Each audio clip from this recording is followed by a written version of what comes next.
ఈ మాట అడిగితే మళ్ళీ ఎవడో ఒకడు మళ్ళీ కాంగ్రెస్ వాడు నాకు బలుపు ఎక్కువ, నాకు నోటి దూలు ఎక్కువ, ఈ అహంకారం ఎక్కువ అని మళ్ళీ మాట్లాడతారు.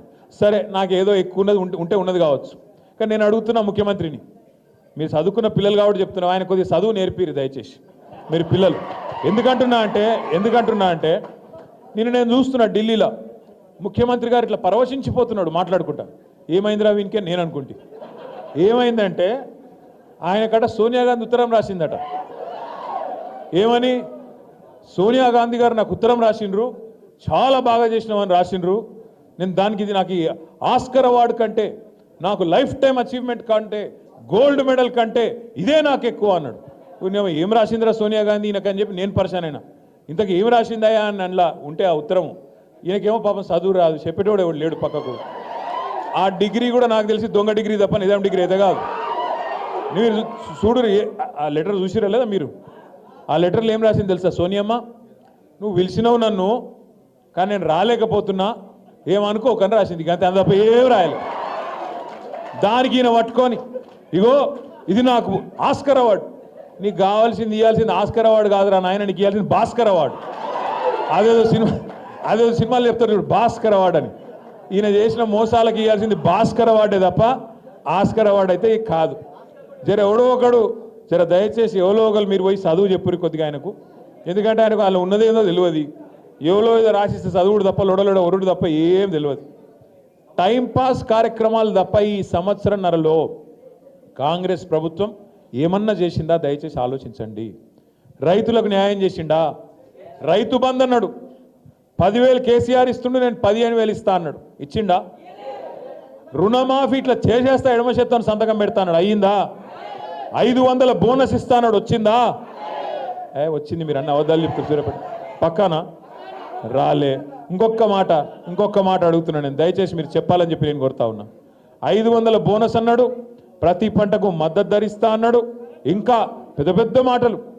కేసీఆర్ 24 గంటలు ఇస్తే నేను 48 గంటల కరెంట్ ఇస్తా అన్నాడు. చాలా మాటలు చెప్పిండు, చాలా కథలు చెప్పిండు. ఇవాళ రైతులు మళ్ళీ తిరిగి ఆత్మహత్యల పాలయ్యే పరిస్థితి వచ్చిన మాట వాస్తవమా కాదా? ఇలా రైతు బంధు 2 సార్లు ఎగ్గొట్టిన మాట వాస్తవమా కాదా? ఆలోచించమని చెప్పి నేను కోరుతా ఉన్నా. మీ తాతలని నానమ్మలను అడగండి, 2 నెలలు పెన్షన్ కూడా ఎగ్గొట్టిండు. 4,000 పెన్షన్ అన్నాడు, ఉన్న 2,000 పెన్షన్ కూడా 2 నెలలు ఎగ్గొట్టిండు ఒక గసంటోడిన. అందుకే నేను అనేది ఒకటే యాద పెట్టుకోండి. మరి వీటన్నిటి మీరు అడుగుతారు కదా, మా పెన్షన్ ఏమాయ, మా విద్యా భరోసా కార్డు ఏమాయ, నువ్వు ముసలోనికి ముసలవ్వకి ఇద్దరికి ఇస్తా అంటివి కదా పెన్షన్లు ఏమాయని మీరు అడుగుతారు. అందుకే మిమ్మల్ని బిజీగా పెట్టాలి యూట్యూబ్లో. అంటే ఏం చేయాలి? కేటీఆర్ గారు హీరోయిన్ల ఫోన్లు ట్యాప్ చేస్తుండు అని పెట్టాలి. పెట్టగానే మీరేం చేస్తారు? కిసుకుని వత్తుతారు. వత్తగానే ఆడవానికి మళ్ళీ వాని ఖాతాలో పైసలు పడతా ఉంటాయి యూట్యూబ్ వానికి. నేను అడుగుతా ఉన్నా, ఈరోజు నేను ముఖ్యమంత్రిని అడుగుతున్నా. నిన్నగాక మొన్న నువ్వే చెప్పినావు కదా ఢిల్లీలో, ఏమన్నాడు రేవంత్ రెడ్డి నిన్నగాక మొన్న?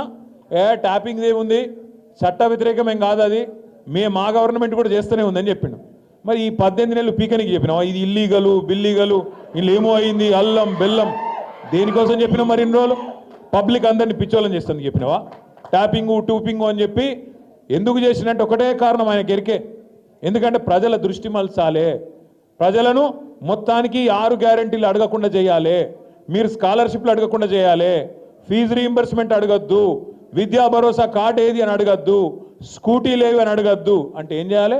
డైవర్షన్ గేమ్ ఆడాలి. ఏదో ఒకటి మీ 2 లక్షల ఉద్యోగాలు ఏమని అడగద్దు. ఏం చేయాలి మరి? మీ చేతుల్లో ఫోన్ ఉంది, అందులో కావాల్సినంత ఫ్రీ అదేమంటారు చూడు, స్టోరేజ్ ఏమంటారు దాన్ని, డేటా ప్లాన్ ఉంది. కాబట్టి మీరు ఒత్తుతూనే ఉంటారు, వాడు ఒరుతూనే ఉంటాడు. చిట్ చాట్లు బిట్ చాట్లు అనుకుంటా వాని ఇష్టమున్న మాటలు.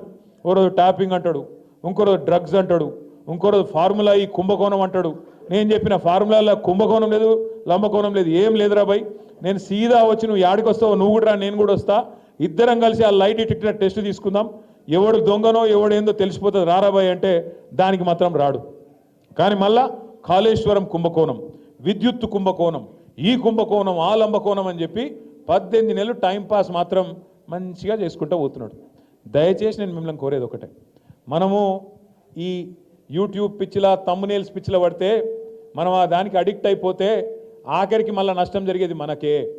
ఈ గవర్నమెంట్ చేసిన మోసాన్ని మనం గ్రహించకపోతే, ఈ గవర్నమెంట్ నిరంతరం చేస్తున్న మోసాన్ని మనం పసిగట్టి 10 మందికి చెప్పకపోతే ఇవాళ అల్టిమేట్గా నష్టపోయేది మాత్రం తెలంగాణలోని రైతులు, తెలంగాణలోని యువత, తెలంగాణలోని మహిళలు. మన ఆడబిడ్డలకు చెప్పిండు, మన ఇంట్లో ఉండే ఆడపిల్లలకి ముసలోళ్ళకు 4000 పెన్షను, ఇంట్లో కోడలి పిల్లుంటే 2500 పెన్షను అని మాట్లాడిండు.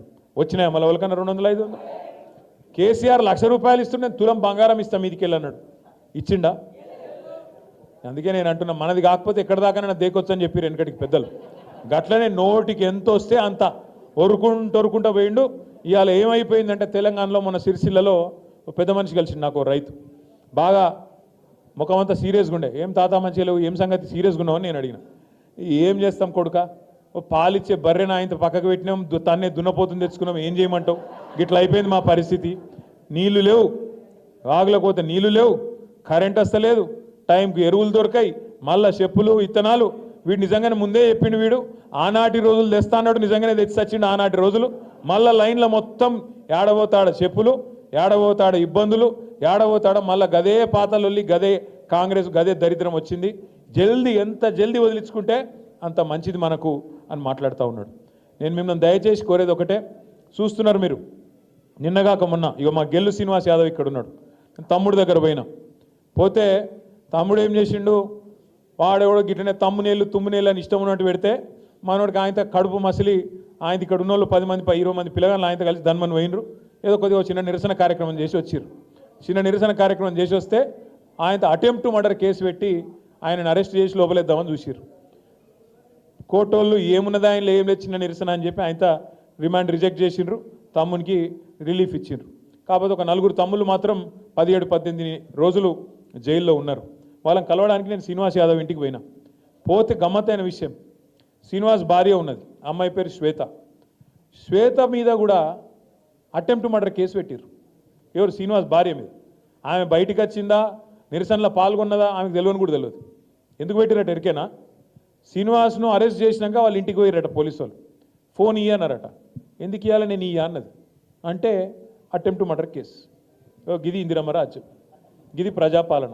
ఒక ఇంట్లో ఉన్న ఆడపిల్ల ఏ సంబంధము లేదా ఆ రోజు జరిగిన నిరసన కార్యక్రమంతో ఆ అమ్మాయి మీద అటెంప్ట్ మర్డర్ కేసు పెట్టిన పోలీసు వెధవల్ని నేను అడుగుతున్నా, మీరు మనుషులా పశువులా అని నేను అడుగుతా ఉన్నా. బుద్ధి జ్ఞానం ఉండి చేస్తున్నారా, లేకపోతే ఉద్యోగం అనేది గడ్డి తిని చేస్తున్నారా అని నేను అడుగుతా ఉన్నా. అటెంప్ట్ మర్డర్ కేసు పెడతారండి ఒక అమ్మాయి మీద? నాకు అర్థం కాదు. ఇంట్లో ఉండే అమ్మాయి మీద 2 చిన్న పిల్లలు ఉన్నారు ఆమెకు, ఆమె మీద అటెంప్ట్ మర్డర్. గిది వీని పాలన. ఇక దీన్ని మనం ముడిసి పరవశించి ఓహో ఆహా మొహబ్బత్ కా దుకాణాన్ని మనం సపోర్ట్లు కొట్టాలి. అట్లే ఇంకొక కేసు, నల్లబాలు అన్న పిల్లగాడు ఉంటాడు సోషల్ మీడియాలో, వాని అసలు పేరు శశిధర్ గౌడ్. ఆ శశిధర్ గౌడ్ మీద ఇప్పటికి 12 కేసులు పెట్టారు. ఆఖరికి మొన్న ఒక రీట్వీట్ కొట్టినందుకు, బీఆర్ఎస్ పార్టీ పెట్టిన ఒక పోస్టుకు రీట్వీట్ కొడితే ఆ పిల్లగాన్ని అరెస్ట్ చేసి అన్నం తింటుంటే బరబర గుంజుకపోయి ఎవడో ఉగ్రవాదో తీవ్రవాదో అన్నట్టు గుంజుకపోయి 20 రోజులు జైల్లో పెట్టిండ్రు. ఇగో ఇది వీని ప్రజాపాలన, ఇది ఈ రాష్ట్రంలో పోలీసు వాళ్ళు నడుపుతున్న తీరు. నేను మీ అందరి సమక్షంలో మీ అందరి సాక్షిగా ఒకటే మాట చెప్తా ఉన్నా, ఇవాళ విర్రవీగుతున్న పోలీస్ అధికారులు, ఇవాళ ఎవరైతే రేవంత్ రెడ్డికి చెంచగాల లెక్క పనిచేస్తున్న అధికారులు ఉన్నారో ఒక్కొక్కరికి తప్పకుండా నేను చెప్తా ఉన్నా, 3 ఏళ్లలో మళ్ళా వస్తాం. ఒక్కొక్కరికి మిత్తితో సహా ఇచ్చే బాధ్యత మాది. మీ సూర్యాపేటలో నల్లగొండలో కూడా ఎవడన్నా ఎక్స్ట్రాలు చేస్తే వాడు ఎవడన్నా కానీ కలెక్టర్ కానీ వాని అయ్య కానీ ఎవడన్నా కానీ ఎక్స్ట్రాలు చేస్తే వాళ్ళకు చెప్పండి, పేరు రాసి పెట్టుకోండి. నేను పక్కా చెప్తున్నా 3 ఏళ్లలో మీ అందరి దయతో తెలంగాణ ప్రజల ఆశీర్వాదంతో తిరిగి కేసీఆర్ గారు ముఖ్యమంత్రి అవుతారు. బరాబర్ హిసాబ్ కితాబ్ చేస్తాం. ఇలా ఎగిరెగిరి పడుతున్న కాంగ్రెస్ నాయకులు, వాళ్ళకు తొత్తులుగా పనిచేస్తున్న కొంతమంది పోలీసులు తప్పకుండా మిత్తితో సహా ఇచ్చే బాధ్యత నాది అనే మాట నేను విజ్ఞప్తి చేస్తా ఉన్నా.